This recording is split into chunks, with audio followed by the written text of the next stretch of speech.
Well, what is a woman? What is a woman?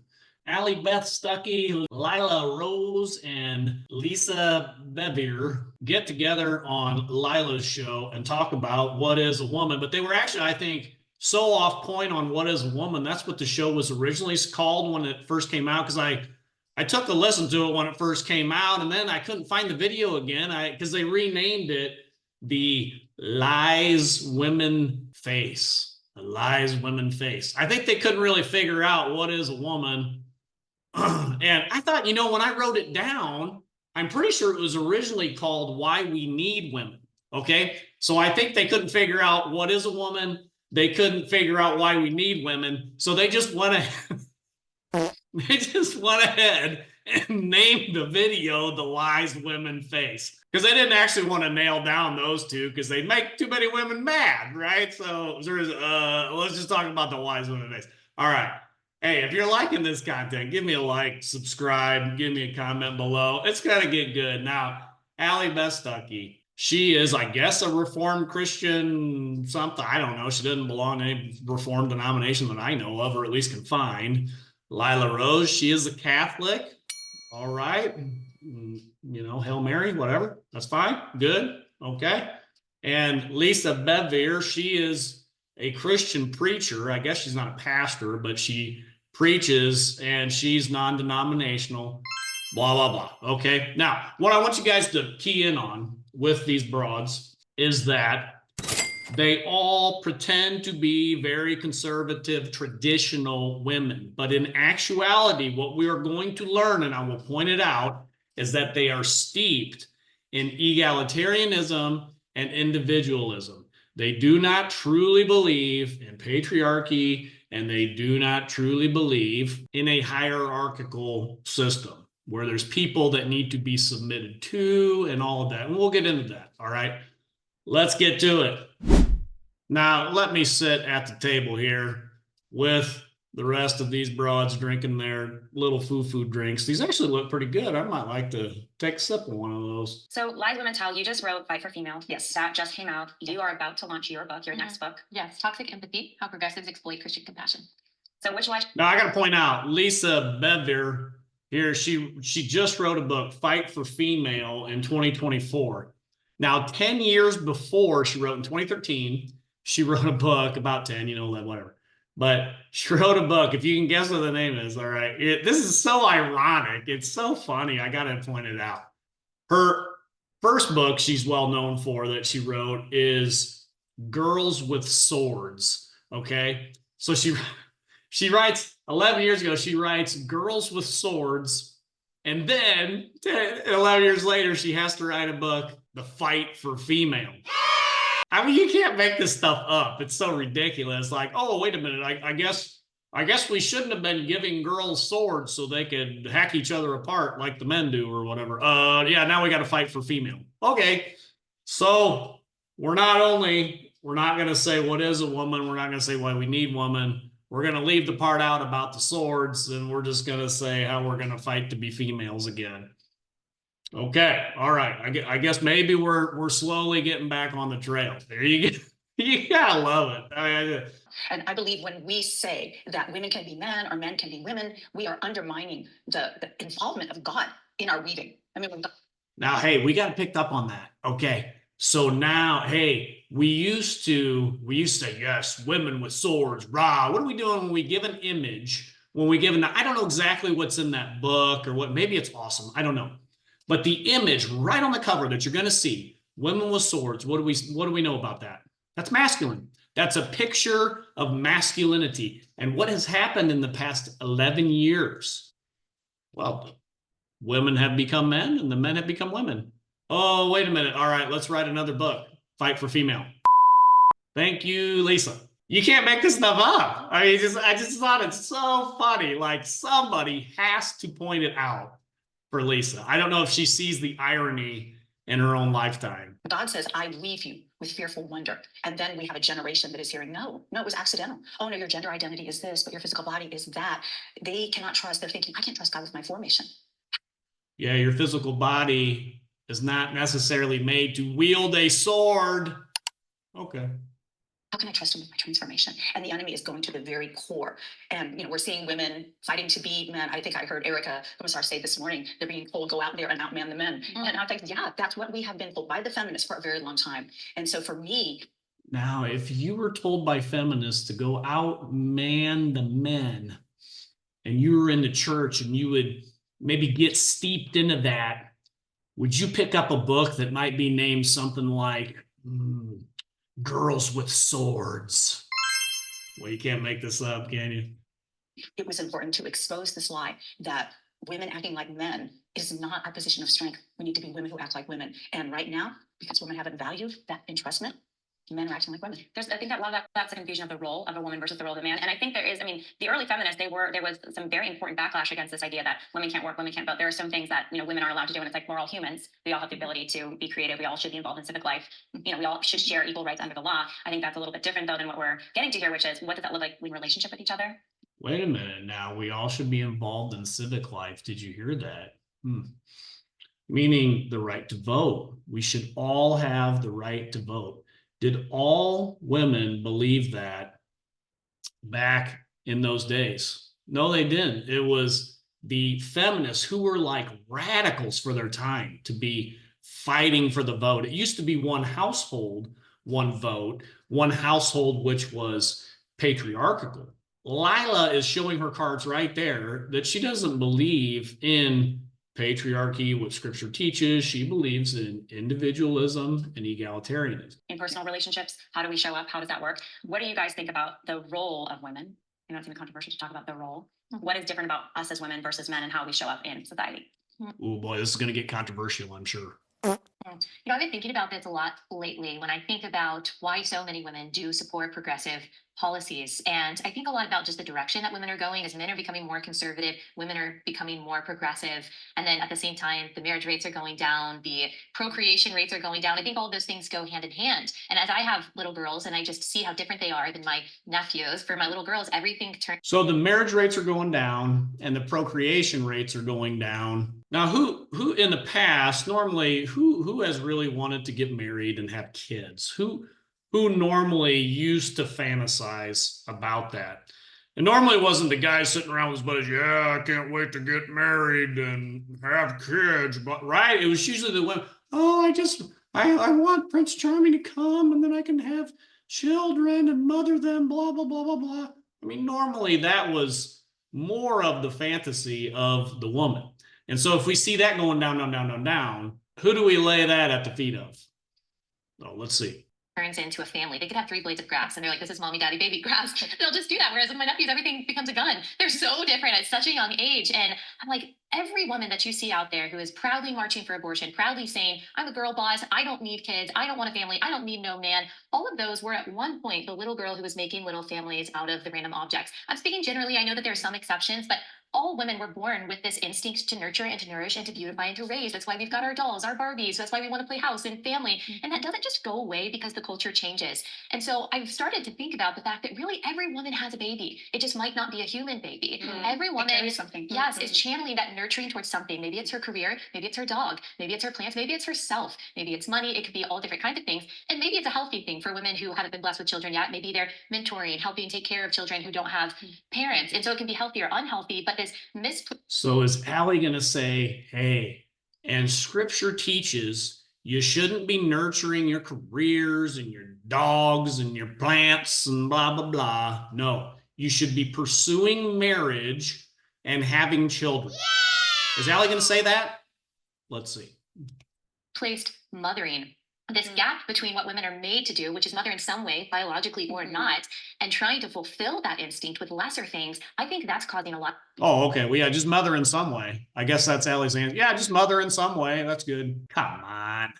A lot of angst, a lot of anger, a lot of confusion, gender role confusion, and doubling down on this anti-natalist pro-abortion position. I think a lot of it has to do with the seared consciences that come from trying to replace our natural instincts with something a lot less. Or being told that they're, less than. Yeah, like feeling guilty for wanting to be a mother. But I even feel like the Bible sets a very clear precedent. When you look at the Proverbs 31:1, she has a family and she has a vineyard and she works. I just don't think you can do it all at the same time. And so you have to know your season of life. And then in that season, you bring forth fruit. Well, hold on a minute now. Let me talk. I'm so sick of these Christian feminists bringing up the Proverbs 31 woman as the ultimate working mom or something. It's Proverbs 31 woman. She is basically working from home, and she's a worker of her home, mostly predominantly working in the home. It says, yes, she goes out and buys a field. Okay, it's probably a field next to the house or whatever, so that the workers of the house can tend to the field or whatever. Like, I'm so sick of that being used as, oh, the ultimate working mother, blah, blah. No, she's a worker of her household, which is what scripture teaches. And where's her husband? Is he at home in their egalitarian relationship, supporting her in all she does, doing the dishes with her, blah, blah? No, he's off and he's sitting with the men at the city gate. Okay, he's not even in the home. He's off at the city gate, and he's well respected. When have we heard that taught in church? Yeah.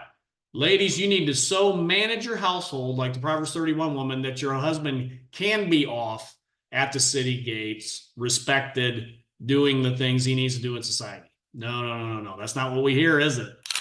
Do it all alone, right? You can't do it. And we're not made to do it. We're not made to do it alone. I was allowed to babysit my friend's daughter one time, and I discovered that the way boys are is very different than the way the girls are. My boys, when they built with Legos, they built big. Yeah. It was all like, we're going to build a tower and then we're going to smash it. And the one time I babysat a little girl, she built rooms and she brought out the people and she put people down for naps and she sat at the table. Yeah. My boys were like, what are you doing with our Legos?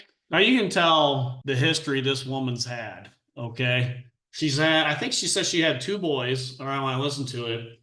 She's babysat a girl one time, it sounds like, in her entire life. What traditional woman has babysat a girl or boy one time in their entire life? Like, man, my sisters, when they were like 12, 13, they were trying to babysit for people. My wife, when she was that age, she was babysitting for people around the block or whatever. Like, you've never sat down with a little girl to babysit until you were an adult and you already had your child. Like, what kind of woman are you? We know what kind of woman she is. She's a boss babe feminist couching as, yes, I'm a traditional woman. No, you're not a traditional woman. We know. You've told on yourself. Yeah, so men are really good with structure and women are really good with nurture. And if you have structure without nurture, you'll build big, but you will not build safe. And if you have nurture without structure, you'll be emotionally hostage to everything that you hear, which is why your book is so important. You'll be like, okay, now I like this point she's making, because I used to say, yes, this is true. So if you got structure without nurture, it's bad. If you got nurture without structure, it's bad. And women are good at the nurture, men are good at the structure. I used to be like, yeah, you know what? I'm 100% on board with that. I don't know if I'm 100% on board with that anymore. And the reason why is we've given women every single right and more that we can in America, where they have, I mean, I think if you took an objective look, they have more rights. Women have more rights. The average woman has more rights than the average man. And what do we see? Are women like so nurturing with these rights? No, 1 out of 3 women has had an abortion. Women are much, much more likely to abuse infants than men are. Now, some say, well, that's not a good statistic because women are the ones around the shit, blah, blah. Well, the statistic is the statistic. Women are way more likely to abuse infants than men are. Women are more likely to abuse the elderly than men are. You say, what's going on here? If women are supposed to be the wonderful nurturers, when we give them all the egalitarian blah, blah stuff, they tend to be not so nurturing. So maybe, yeah, it is nurture with the structure of the patriarchy being around the women. Maybe that's what the structure needs to be. Now, will these women say that? No, they will not.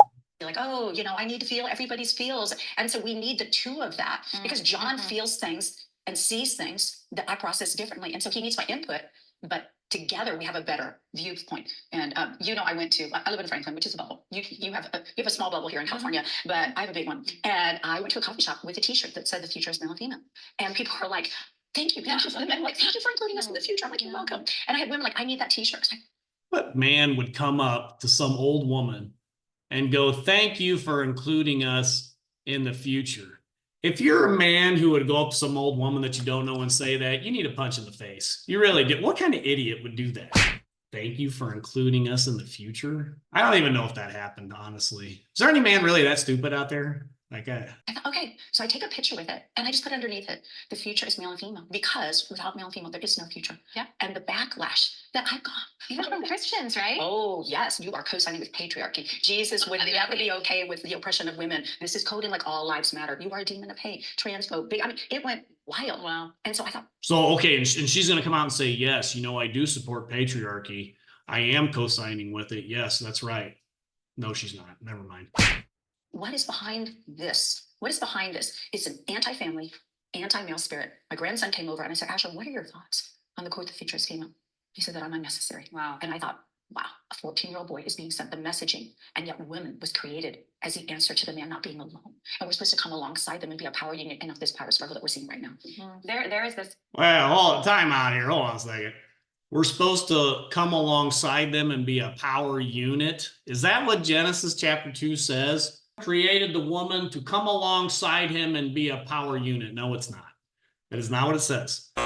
That is egalitarian nonsense. Okay, you got to notice that with these women, and there ain't a one of them on that panel, Lila, Allie Beth, that's going to call that out. No, woman was created for the purpose of being the helper to the man. The man was not created for the woman, but the woman for the man. And as they come together, as she is his helper, as she submits to his mission, whatever that is, even if it's picking up garbage so that the society functions in a cleanly way, she comes alongside of him. That is the power unit. As she submits to his mission and helps him be fruitful and multiply. Will these bimbos ever say it? No, they will not. Never will they say that. And remember, this was originally titled Why We Need Women. We haven't answered that question at all. I think that's why they retitled it, because they didn't answer it the whole time when they were talking. What? We still don't know. We still don't know. What's a woman? We still don't know either. We haven't even talked about what is a woman. She is paired with the man to make a power unit. I don't know. I know a lot of brothers that are a heck of a power unit compared to a wife and husband. Pushback that you from people who may be listening. Probably not. A lot of the people listening are like, yes, but there's some people that I respect where they're coming from, and they say, well, historically, women have always been subjugated, and there have been a lot of abuses of women, and so patriarchy is bad because when you have the man in control, it's bad. And I think what is missed here always in these conversations is it's not like a one or the other, where it's like men are fully in control, women are subjugated, or women should be fully in control, and then men are subjugated and they're unnecessary. But God created Adam, and then He created Eve, and He gave them both the mandate to go and have dominion over the earth and to be fruitful together. They couldn't be fruitful on their own. They had to do it together and to be fruitful together. Allie, what is your take on these? Because we know what fruitful means, Lila, right? It means we come together to multiply, to have children. Of course, you can't do that alone. You shared something really beautifully earlier, but on what it looks like to have to submit. Let's just talk about submission for a minute. What submission looks like. Let's talk about submission for a minute. You think she's going to get it right? We're going to go to Allie Beth, the most conservative one, Reformed church. Now, I'm Reformed church. I'm Presbyterian. Amen. Presbyterian here. We would not allow Lisa to preach in my church. We don't do that. Let's see. Can she get submission right? From your Christian perspective. Yeah. And you're obviously a powerhouse woman. You have a show, you speak to millions of people, you influence millions of people. You don't look like you're just like, hiding in shadows, letting the men do all the work. You've also gotten some heat for even doing that from certain, sects within Christianity, but most people are very supportive. What's your take on all that? Yeah. Oh, I'll bet you she's just so submissive to her husband. All his needs, wants, desires, all that. I'm sure she is just every day just wondering, okay, how can I support the mission of my husband? I'll just bet she doesn't. I doubt that even crosses her mind any day of the week. I'll bet you that doesn't cross her mind, because this woman has, I don't know, 500,000 followers on her own show on, what is it, The Blaze or whatever whatever show she has. I mean, this is a huge show. You think she cares about what her husband's mission is? No, you can't practically care. I'll bet you she cares a heck of a lot more about what her kids are doing than what her husband's mission is. I'll bet you that, but not her husband. No, she just can't. Gosh, well, I think just one thing about patriarchy seems kind of inescapable, because even as the feminists are worrying that, we're going to be in charge because men have been so bad, they're the same ones that are saying, well, a man can become a woman and enter our spaces. And so men are still in charge. Now they're saying that they can be better women than women Well, and can also actually the be. men should get drafted and not the women. Yeah, just because in some cases they probably are better women than a lot of the women. I mean, we see that in sports, right? Boy, the men, they do way better in women's sports than the women do. Huh. Well, maybe that's actually true, Allie. Other than having kids, name me something that a woman can do better than a man. Objectively better than a man. Can you name me anything a woman can do objectively better than a man? They can cook. No, the best chefs are men. They can teach better. No, the best teachers are men. The best educators are men. Well, I mean, I guess they used to be until we ran them all out of the education system. Anyway. Yeah. And so only the men should fight the war. And I mean, there's sort of like the patriarchy within the military. Like, there are some roles that are better for men. That's true. Depending on what it is. So yes, there's a lot. Oh, yes. Yeah, okay. As long as men get to go and die for us, we can agree, even the Christian feminists on this panel, we can agree, as long as men get to go and die for us, they can do that better. Okay. You got it. A lot of inconsistency and just duplicitousness when it comes to feminist ideology. But when it comes to submission in marriage, because, we've heard feminists for a very long time say that Paul was a misogynist and that Ephesians 5 was speaking out of just, a hatred for women. But I love when I'm reminded of, and I certainly didn't come to this revelation on my own, I don't remember where I originally read it, but in Ephesians 5, when he is saying, wives, submit to your husbands as to the Lord, husbands, love your wives as Christ loved the church and gave himself up for her, that the radical command in that section was not the command to the wives to submit to their husbands, because they did live in a patriarchy and, the ancient Roman Empire and in the Middle East. And so that was normal. What was radical and revolutionary? Wrong.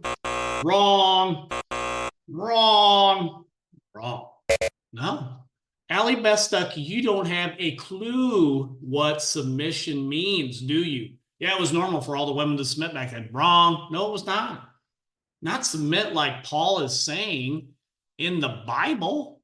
Are you kidding me? Now, how do we know that? Because Genesis 3 says part of a woman's curse is that her desire will be for her husband and he will have to rule over her. So is her natural, oh yeah, she just submits? No, it's not. He has to rule over her to cause her to comply. Now, back then, the women probably complied or else they were punished. But then submit is way different than that. We'll see if Allie Beth can define what submission is. But let's just keep that in mind. Her default position is, oh yeah, well, all the women submitted because that's just the way it was, blah, blah, blah. No, they probably complied a lot better because they were actually held accountable and were punished if they didn't. That's not biblical submission at all. It's not it at all. Time was telling husbands to love your wives, to cherish them, to care about their holiness and their sanctification, to lay down your life on their behalf. That was the radical aspect of the gospel. Not only this Hebrew idea of the imago Dei that says we're all made in God's image and therefore equal in value, but the radical gospel, which says you are equally dead and sin apart from Christ and can be made alive in Christ. I mean, that was an amazing message that changed not only how the world saw people and children, but how marriages were formed. And so, yes, there is a submission. No, I actually... I do somewhat disagree with this. I used to hear this priest all the time. Oh no, actually the hardest thing is for the man to do to love their wife, blah, blah, blah. It means to love your wife with agape love, which means to do what's best for her. It doesn't mean that you romantically serenade her through your whole marriage, blah, blah, blah, blah, blah. That's not what it means. It means that you do agape love, meaning you do what's best for your wife no matter what, no matter how she treats you, yada, yada, yada. You do what's best for her to the point that you would even lay down your life for her. Now, many husbands, even if they have disagreeable wives, would be willing, there's something in a husband that he would get between her and somebody that's going to stab her or shoot her. I believe that. I don't know if I'm on board anymore with, oh, this is the radical commitment. No, I don't think it is. What is really hard is for a woman to truly submit to a failing man. Ooh, that's hard. For a woman to submit to a successful man, well, I don't even see that literally anywhere today. I don't see that anywhere. But for a woman to submit to a failing man, forget about it. I mean, forget about it. Forget about it. All right, let's go on. That we should be gladly doing with our, to our husbands. That isn't always easy, which goes back to the garden. But at the end of the day, and you say this so well, and I can't wait for you to share. Yeah, it isn't always easy. And what is it? We still don't know. It's just submission. Okay, what is it? I don't know. Okay. Your perspective on this. So I hope I'm married for 40 years. I'm not taking away what she's going to say, but when women try. She's been married for 40 years, and I'll bet you she hasn't submitted a day in her life. To be in charge, to be the final decision makers in the household. Yes, in the household, to be the one that said, no, we're going to this church, we're doing this thing, this is education, or whatever it is, it becomes a burden. You feel the tension that this isn't right. This is a manifestation of the curse that our desire will be for our husband, but it's not, this doesn't feel good. And yet when a man takes charge, it feels like the things are falling into place. Now, as you know, okay. All right. So she did define it. Here's what Allie Beth Stuckey believes submission is. Okay, she defined it. I should make a short of this. She defined it. Here's what it means. It means the husband gets the final decision. I can badger him, beat him over the head all the time, night and day, until he says, woman, this is the decision. And then I have to comply.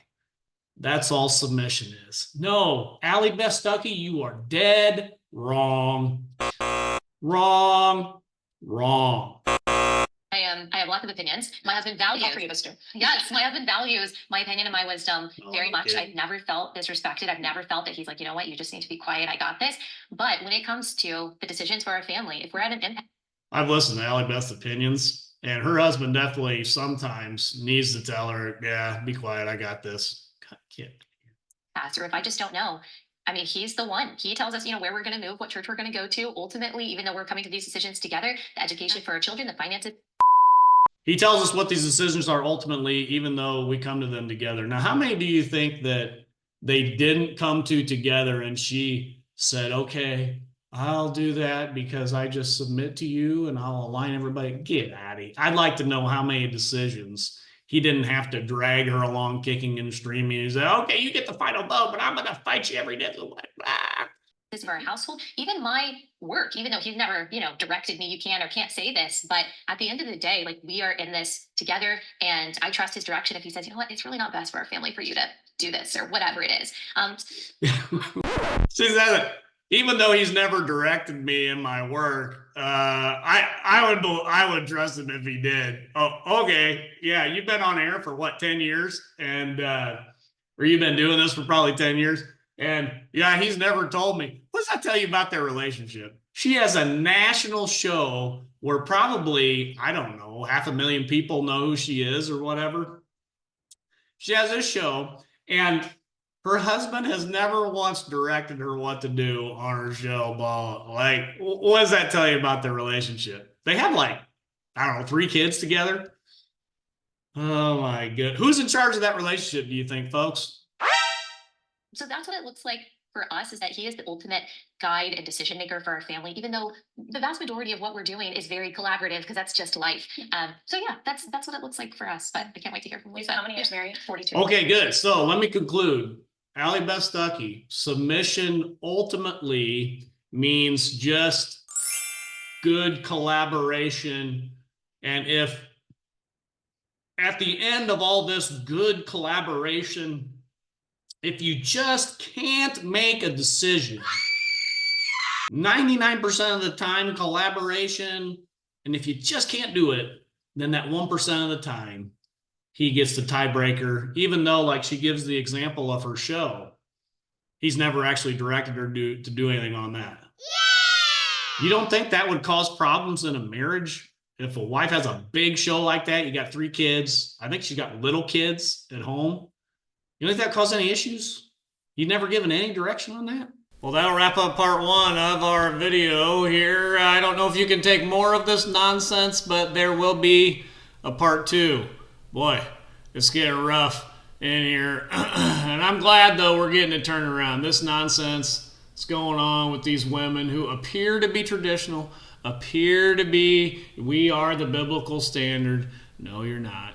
We got to get it turned around because Christ is winning. He is building his church, and the gates of hell will not prevail against it. Until next time, this is the Postmillennial Man.